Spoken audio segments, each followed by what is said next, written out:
गोकुळातील दिवस म्हणजे सत्त नाचणारी हवा, गोड सुगंध असलेली माती, गायींचे घंटानाद आणि लांबवर चालणारे छोटे छोटे पावलांचे टुणटुणणारे आवाज.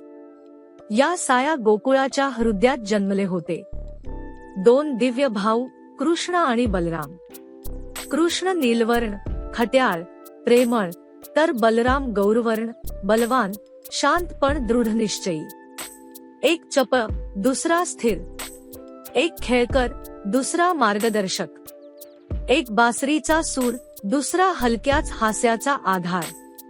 दोघांचा सहवास म्हणजे दिव्य ताळमेळ. कृष्णाचं चैतन्य आणि बलरामाचं सामर्थ्य एकत्र येऊन गोकुळात आनंदाचं विश्व तयार करत होतं. त्यांच्या सोबतचे सखे सोयरे, सुदामा, मधुमंगल, श्रीदामा, सूल, ही सगळी मंडळी गोकुळाचे जिवंत चित्र होती. त्यांच्या हसण्यात, खेळात आणि दिवसभराच्या साहसांत दडलं होतं निरागस प्रेम, एकमेकांवरील विश्वास आणि देवाच्या लीलेचं अवघड सुंदर तत्व. आजची कथा ही फक्त काही खेळांची गोष्ट नाही. ही गोकुळातील एक कुटुंब होता. मैत्री, साहस, प्रेम, चेष्टा, काळजी आणि त्या सगळ्यात दोन्ही भावांची अप्रतिम जुगलबंदी. गोकुळाच्या सकाळी जसा सूर्य उगवे तसा कृष्णाचे हास्य उगवे. कान्हाची एक हाक, अरे सुदामा, चल. आणि लगेच गावातील सगळे मित्र त्याच्या मागे धावत. बलराम, कृष्णाचा आधारस्तंभ. कृष्ण जसा खट्याळ तसा बलराम थोडा गंभीर. कृष्ण एखादी खोडी करणार तेव्हा बलराम दुरून बघून हसायचा. अरे कान्हा, नंतर माझ्याकडे येऊन सांगू नकोस की पकडल्यात म्हणे. पण कृष्ण अडकलाच तर. पहिला धावून येणारा बलरामच. त्याचे रुंद खांदे, शांत चेहरा आणि प्रेमळ राग. गोकुळाचा आधार. जंगलातली साहसे. सगळे सखे गायी घेऊन जंगलात जात. कृष्ण पुढे, बलराम मागे. दोघांच्या मध्ये धावणारे सुदामा, श्रीदामा, मधुमंगल, सूल. जंगलातली हवा सुगंधी, पक्ष्यांचे किलबिलाट, गायींचे मंद आवाज. सगळ्यात मिसळलेली कान्हाच्या बासरीची जादू.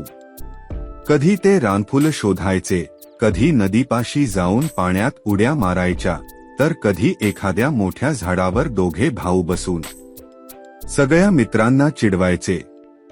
मधुमंगलची खाण्याची खोड. या गटातील सर्वात मजेदार व्यक्ती मधुमंगल. त्याला फक्त एकच प्रेम, खाण्यावर. कृष्ण त्याला एखादं लाडू दिलं की तो हात जोडून म्हणायचा, कान्हा, तू देव आहेस. आणि पुढच्या क्षणी कृष्ण ते लाडू चटकन चोरण्यासाठी त्याच्याच खिशात डोकावायचा. सगळे मित्र हसून हसून लटलटायचे. बलरामही थोडंसे स्मित करून म्हणायचा, तुम्ही दोघे मोठे त्रासदायक आहात. गायींच्या कळपात दोघांचे प्रेम. दोन्ही भावांना गायी फार प्रिय. कृष्ण एखाद्या वासराला हाका मारीत बसे आणि बलराम मोठ्या बैलांना प्रेमानं हात फिरवत राहायचा. गोकुळातील गायी कृष्णाला ओळखत. त्याचं नाव ऐकताच कळप त्याच्याकडे धावत येत असे. गोकुळातील आनंदाचे अविभाज्य क्षण. कधी सगळे मिळून दांडपट्टा खेळायचे, कधी नदीच्या किनाऱ्यावर गोट्या खेळायच्या, कधी एकमेकांना पकडापकडी करत करत संध्याकाळ व्हायची.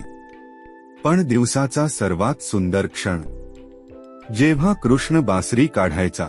गोकुळात शांतता पसरायची. गोपाळ मंडळी कृष्णाच्या भोवती बसायची आणि बलराम भावुक शांततेने कृष्णाकडे पाहत बसे.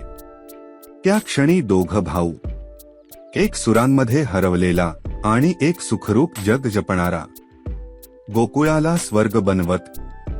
कृष्ण आणि बलराम हे फक्त भाऊ नव्हते, ते प्रेम आणि संरक्षणाचे दोन स्तंभ होते. कृष्णाचं प्रेम, बासरी, नाद, खोड्या आणि बलरामाचं सामर्थ्य, शहाणपणा आणि शांत साथ. यांच्यातून गोकुळाला मिळालं होतं एक संपूर्ण, परिपूर्ण विश्व. त्यांच्या मित्रांची मैत्री जीवनभर टिकणाऱ्या धाग्यांनी विणली गेली होती.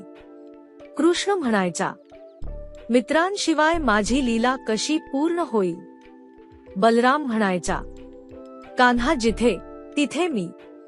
आणि या दोन्ही भावांच्या सहवासात गोकुळ झालं. प्रेमाचा, आनंदाचा आणि दिव्य बाललीलांचा सुवर्णकाळ.